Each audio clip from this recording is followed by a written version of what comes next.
Assalamualaikum warahmatullahi wabarakatuh. Pada kesempatan kali ini, kami akan mempresentasikan laporan ujian akhir semester mata kuliah kecerdasan artifisial dengan judul Sistem Pakar berbasis Rule Based untuk mendiagnosis penyakit umum dari studi kasus asma. Belum masuk ke isinya, izinkan kami memperkenalkan diri. Perkenalkan, nama saya Rani Aurelia Putri dengan NBI 146230040. Kemudian ada teman saya Manggala Budi Wiguno dengan NBI 146230032. Kemudian yang terakhir adalah Muhammad Ali Zidan Ali dengan NBI 14623000048. Oke. Berikut adalah daftar isi dari laporan kami. Oke, dan kita masuk ke bab 1. Pendahuluan. Asma adalah penyakit pernapasan kronis yang mempengaruhi jutaan orang di seluruh dunia. Penyakit ini ditandai dengan peradangan saluran nafas yang menyebabkan kesulitan bernafas, batuk, dan mengih. Menurut data kesehatan, prevalensi asma terus meningkat dan banyak pasien mengalami pemeriksaan yang buruk atas kondisi mereka. Oleh karena itu, pengembangan sistem pakar untuk membantu diagnosa dan pengelolaan asma sangatlah penting. Tujuan penulisan laporan ini adalah untuk merancang dan mengembangkan sistem pakar yang dapat membantu dalam mendiagnosis asma berdasarkan gejala dan faktor risiko yang ada. Permasalahan yang ingin diselesaikan adalah bagaimana mengidentifikasi jenis asma yang dialami pasien dan memberikan rekomendasi pengobatan yang sesuai. Evaluasi berdasarkan artikel yang diacu menunjukkan bahwa sistem pakar dapat meningkatkan akurasi diagnosis dengan memanfaatkan pengetahuan medis terkini. Dukungan terhadap pengguna sistem ini dapat datang dari kemampuan untuk menganalisis data secara cepat dan efisien. Namun, ada sanggahan terkait dengan ketergantungan pada input data yang tepat, yang mana dapat mempengaruhi hasil. Saran perbaikan mencakup pengembangan antarmuka pengguna yang lebih cerdas dan integrasi dengan sistem kesehatan yang ada untuk mendapatkan data yang lebih akurat. Kemudian tujuan dari penulisan artikel ini yang pertama mengembangkan sistem pakar berbasis rule based yang mampu mendiagnosis penyakit umum khususnya asma dengan menggunakan pendekatan inferensi berbasis aturan. Kemudian yang kedua memberikan rekomendasi akurat berdasarkan gejala yang dimasukkan oleh pengguna, lengkap dengan tingkat kepastian serta inti faktor untuk membantu pengguna memahami hasil diagnosa. Yang ketiga, mempermudah masyarakat dalam mendeteksi dini penyakit tanpa memerlukan alat medis yang kompleks atau akses ke fasilitas kesehatan yang lengkap.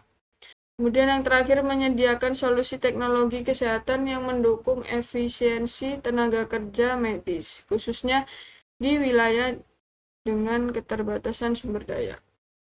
Kemudian permasalahan yang diselesaikan, yang pertama ada akses terbatas ke layanan kesehatan. Di daerah terpencil, keterbatasan fasilitas medis ini menjadi hambatan utama bagi masyarakat untuk mendapatkan diagnosis yang cepat dan tepat.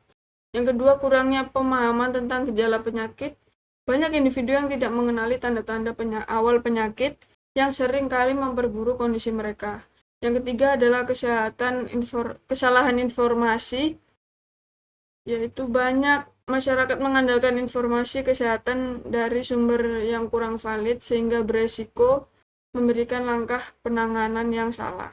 Kemudian lambatnya proses diagnosis, penundaan pemeriksaan medis akibatnya kurang tenaga medis dan teknologi mempersulit deteksi dini penyakit. Kemudian ada tinjauan. Yang pertama, dukungan, yaitu peneliti menunjukkan bahwa sistem pakar berbasis rule based ini mampu memberikan diagnosis awal yang akurat untuk penyakit umum termasuk asma. Kemudian yang kedua, implementasi sistem serupa membantu mengurangi beban tenaga medis dengan menyaring pasien berdasarkan tingkat keparahan.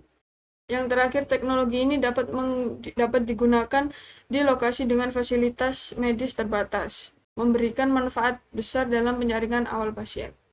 Kemudian ada pula sanggahan, yaitu yang pertama, akurasi sistem pakar bergantung pada kualitas basis pengetahuan dan data yang dimasukkan. Kemudian yang kedua, keterbatasan sistem dalam menangani penyakit kompleks yang memerlukan analisis laboratorium mendalam. Yang ketiga, gejala yang ambigu atau tidak spesifik sering menjadi kendala dalam proses inferensi yang kuat. Kemudian ada saran perbaikan. Yang pertama, mengintegrasikan teknologi machine learning untuk meningkatkan kemampuan sistem dalam mengidentifikasi pola baru pada gejala pasien. Yang kedua, memastikan perbaruan rutin pada basis pengetahuan untuk mengikuti perkembangan terkini di bidang medis dan teknologi kesehatan. Yang ketiga, merancang antarmuka pengguna yang sederhana, intuitif, dan dapat diakses oleh masyarakat umum tanpa memerlukan pelatihan khusus. Dan yang terakhir, menambahkan fitur pendukung seperti laporan hasil diagnosa yang dapat diunduh atau dikonsultasikan lebih lanjut dengan tenaga medis. Oke. Selanjutnya lanjut ke bab 2 yang akan dipresentasikan oleh teman saya. Saya akan melanjutkan bab 2, yaitu deskripsi sistem. Yang pertama ada jenis-jenis keputusan. Sistem ini akan menghasilkan keputusan akhir berupa jenis penyakit yang mungkin diderita pengguna. Ada asma ringan, asma sedang, asma berat, asma alergi, asma kerja, dan asma olahraga. Yang kedua ada grafik. Grafik yang ditampilkan merupakan representasi alur penalaran sistem diagnosa asma dari awal hingga menampilkan keputusan akhir. Di bagian paling atas ada sistem diagnosa asma yang berfungsi sebagai pusat pengolahan data. Sistem ini menerima berbagai input dari pengguna, yaitu gejala, riwayat, faktor risiko, dan tipe asma. Dalam gejala ada gejala utama dan gejala tambahan. Di gejala utama ada sesak napas, mengi, batuk malam, dada sesak. Di gejala tambahan ada sesak olahraga, membaik istirahat, alergi debu, alergi serbuk, membaik libur, memburuk kerja. Di riwayat ada riwayat alergi, di faktor resiko ada paparan kerja. Gejala-gejala ini digunakan untuk menentukan tingkat keparahan asma, yang kemudian diklasifikasi menjadi asma ringan, asma sedang, asma berat, asma olahraga, asma alergi, dan asma kerja. Yang ketiga ada daftar rule. Yang pertama ada rule untuk asma ringan. Jika seseorang mengalami sesak napas, mengi, batuk malam, atau dada sesak dengan tingkat keparahan total kurang lebih 8, maka kemungkinan besar mereka menderita asma ringan dengan tingkat kepastian CF sama dengan 0,7. Yang kedua ada rule untuk asma sedang. Jika seseorang mengalami sesak napas, mengi, batuk malam, atau dada sesak dengan tingkat keparahan total antara 9 dan 12, maka kemungkinan besar mereka menderita asma sedang dengan tingkat kepastian CF 0,8. Yang ketiga ada rule untuk asma berat. Jika seseorang mengalami sesak napas, mengi, batuk malam, atau dada sesak dengan tingkat keparahan total lebih dari 12, maka kemungkinan besar mereka menderita asma berat dengan tingkat kepastian CF sama dengan 0,9. Yang keempat, rule untuk asma alergi. Jika seseorang menunjukkan gejala alergi debu atau alergi serbuk serta memiliki riwayat alergi, maka kemungkinan besar mereka menderita asma alergi dengan tingkat kepastian CF sama dengan 0,85. Yang kelima ada rule untuk asma kerja. Jika seseorang menunjukkan gejala membaik saat libur atau memburuk di tempat kerja, serta memiliki faktor risiko paparan kerja, maka kemungkinan besar mereka menderita asma kerja dan tingkat kepastian CF sama dengan 0,9. Yang keenam ada rule untuk asma olahraga. Jika seseorang mengalami sesak napas sama olahraga, dan gejalanya membaik saat istirahat, maka kemungkinan besar mereka menderita asma olahraga dengan tingkat kepastian CF 0,8. Yang keempat, ada nilai CF untuk setiap aturan. Yang pertama, CF untuk aturan 1 ada 0,8, CF untuk aturan 2 ada 0,9, untuk CF untuk aturan 3 ada 0,7, CF untuk aturan 4 ada 0,85. Dan selanjutnya akan dilanjutin oleh rekan saya. Assalamualaikum warahmatullahi wabarakatuh. Saya Muhammad Ali dengan NPI 146230048. Ini saya akan menjelaskan bab 3, yaitu bagian pengujian sistem. Sini kode prolognya seperti ini. Aturannya dengan certainty factor berdasarkan gejala utama dan tingkat keparahan.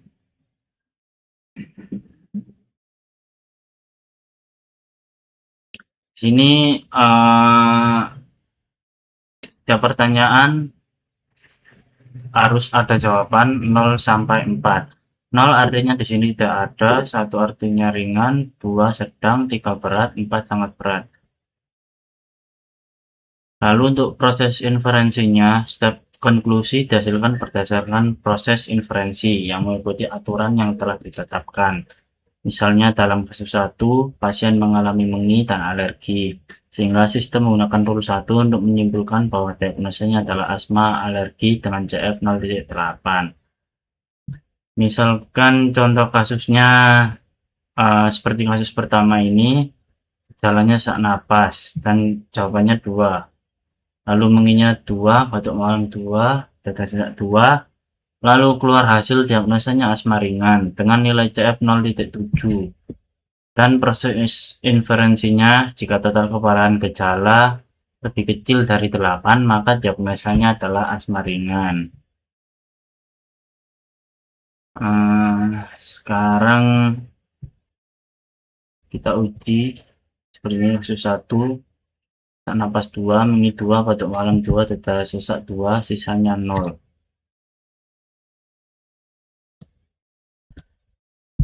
Ini di SWI prolog kita ketik go, lalu kita run. Sesak napas 2, ini 2, batuk malam 2, dada sesak 2, sisanya 0.